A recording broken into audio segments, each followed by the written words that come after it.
السلام عليكم. يا رب تكونوا كويسين وبخير وبأحسن حال يا رب العالمين. وحشني كتير. انا بشكر كل اللي دخلوا معايا القناة جديد. يا رب القناة تعجبكم. انا مبسوطة جدا بجد اما بلاقي القناة فيها كده روح وناس جديدة بتدخل في فيديو في عليه مشاهدات. ايه طبعا هي متعتبرش مشاهدات بالنسبة للقنوات كتيرة جدا، وبالنسبة حتى للقناة بقى لها 3 سنين حاجة. بس انا بتبسط جدا ان فيه يعني في امل. بحس ان في امل. ما بيأسش، ببقى عايزه بقى ان انا اصور وان انا اعمل حاجه جديده وان انا بتشجع بمعنى اصح. انا نفسي اصلا القناه تنجح من زمان وبحاول فيها، دي تالت سنه. انا بيجي لي ذكريات لفيديوهات كنت بنزلها بشاركها على فيسبوك وكده من 3 سنين. فبقول حاسه ان الوقت عدى قوي من غير ما عملت حاجه، بس انا طبعا عندي امل في ربنا كبير، وعارفه ان انا لو ليا نصيب فيها وليا نصيب ان هي تنجح هتنجح باذن الله. فبجد انا بشكركم جدا، بشكر كل حد يعني اشترك في القناة، عمل لي حتى لايك، مستنية كومنتاتكم الجميلة تشجعني اكتر. يا رب القناة تعجبكم، واي حاجة تعجب يعني اي حاجة انا منزلها تعجبكم. ولو انتم حابين فيديوهات معينة عرفوني. انا بشارك معاكم الحياة العادية اللي احنا كلنا بنصحى وننام فيها زي ما بيقولوا. والحمد لله يا رب على اليوم اللي بيمر عادي. الحمد لله يا رب مليون ألف مرة على أي يوم احنا بنعدي عادي، اللي هو اليوم العادي اللي بيقول عليه ده. الحمد لله دائما وأبدا. أنا كنت بادئة الفيديو بتاعت بادئة الفيديو معاكم. كنت جايبة شوية منظفات وكنت بقى بوديها يعني مكانها، بحطها في علب وكده. انا بجيب المنظفات دي سايبه من واحد يعني، مش بجيب غير منه. المنظفات بتاعته كويسه وفي نفس الوقت جودتها كويسه بالنسبه لي مثلا حاجات سايبه وكده. بجيب منه البريل والبرسيل الاوتوماتيك وبرسيل جل وكلور. اي منظفات واي حاجه، بس دول اللي انا بحتاجهم على طول يعني. عايزه اقول لكم بقى ده اللي انا بعمله، اللي هو اليوم العادي البسيط. مش التنظيفات، اما انضف مره كده اللي هو يعتبر يعني عميقه شويه، مش عميقه قوي يعني، عميقه شويه. دي يوم في الاسبوع على حسب بقى، يوم جمعه يوم سبت. المهم في الدراسه بيبقى في يومين الاجازه دول، عشان مبيبقاش بقى فيهم واجبات وصحيان بدري وحاجات من دي، يكون في شويه هدوء. فالايام اللي هي العاديه اللي هي كل يوم يعني. فبلمع بجيب الفوطه بتاعتي الحلوه دي واقوم ملمعه كل الازاز، الخشب، اي حاجه المهم بتتلمع بلمعها كده تلميعه سريعه. بتفضل طول الاسبوع بقى كويسه نظيفه ما فيهاش تراب. خصوصا الايام طبعا الصيف وكده احنا بنفتح كتير فبيبقى فيه تراب، لكن في الايام الشتاء وكده التراب بقى اقل، احنا بنفتحش كتير، الجو بيبقى برد، تحس البيت بيبقى مكان كده. احنا طبعا عايزين نعمل بقى تنظيفات الشتاء، بس مش الوقت خالص خالص يعني. انا غسلت كل الحاجات اللي بتتغسل عشان اللي هي محتاجه شمس بقى وتحميصات وكده. لسه بس شويه ستاير اللي انا فرشاها الحاجات البسيطه دي هشيلها واشطفها. طبعا الستاير ما بتاخدش حاجه، ده شويه هوا يعني، وعلى اخر النهار بيكونوا تمام. فمش محتاجين ان هم احنا عاملين المطبخ على طول المدارس.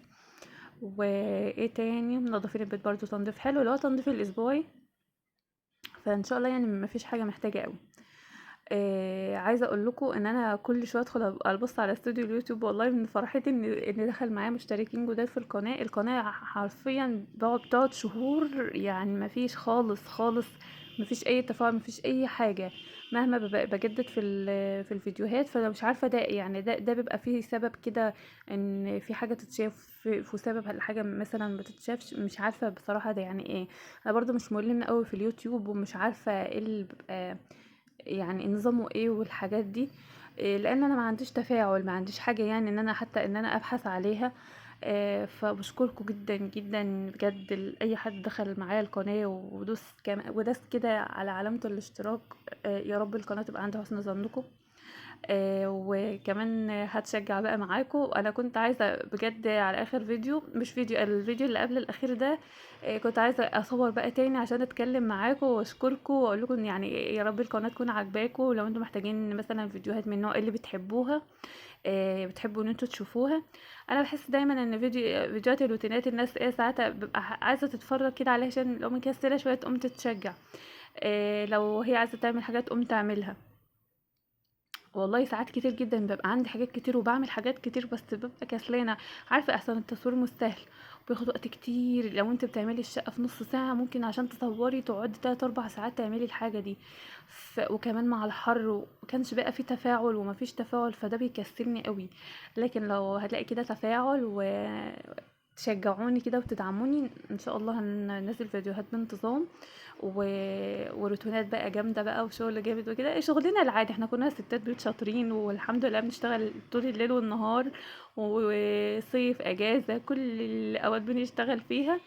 فبنحب كده ان احنا ممكن انا عندي حاجه معلومه افيدكم بيها، انتوا عندكم طبعا معلومات هتفيدوني بيها، هنشارك بعض.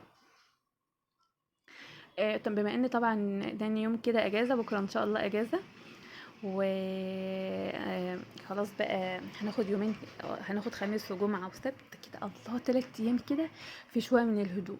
الولاد بيجوا من المدرسة حرفيا عايزين يكتبوا الواجب على السلم عشان يخلصوا، مش يعني حب في التعليم استغفر الله يعني ولا حاجة، لا هم عشان يخلصوا يلا بيبقوا ماشيين يلفوا ورايا حرفيا. يعني انا مثلا ممكن ابقى واقفة في البلكونة، يلا يا ماما دي بتتعمل ازاي، يلا ها يلا يا حبايبي. طبعا عشان وجدول اعمالهم مش فاضي، عايزين يلعبوا بقى ويبداوا يطحنوا في بعض والحاجات الحلوه دي، فما عندهمش وقت.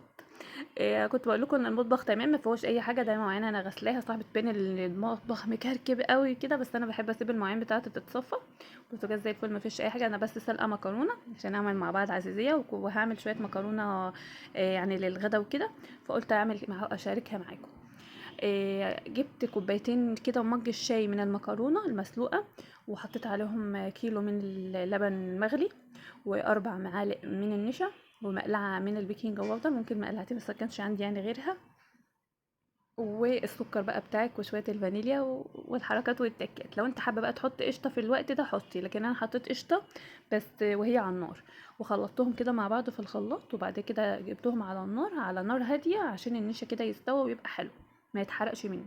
جبت بقى كان عندي علبه اللي هي اللينا، القشطه اللينا دي، قمت حطيتها وقلبت. ما عندكيش مش مشكله، بس هي يعني بتدسم شويه وتدي طعم.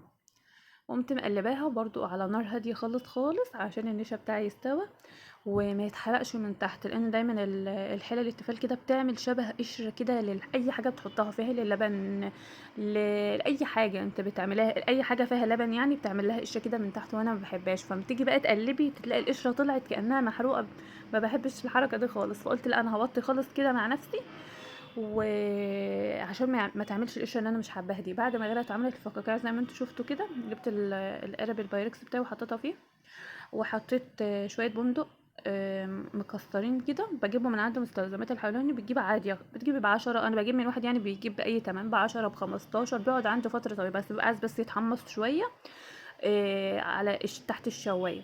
وعلى الفرن بقى حطينا قلعه سمنه بقى، وخدت معانا الوش الجميل اللي عايزه اقول لكم ان هي طعمها جميل قوي قوي وحلوه.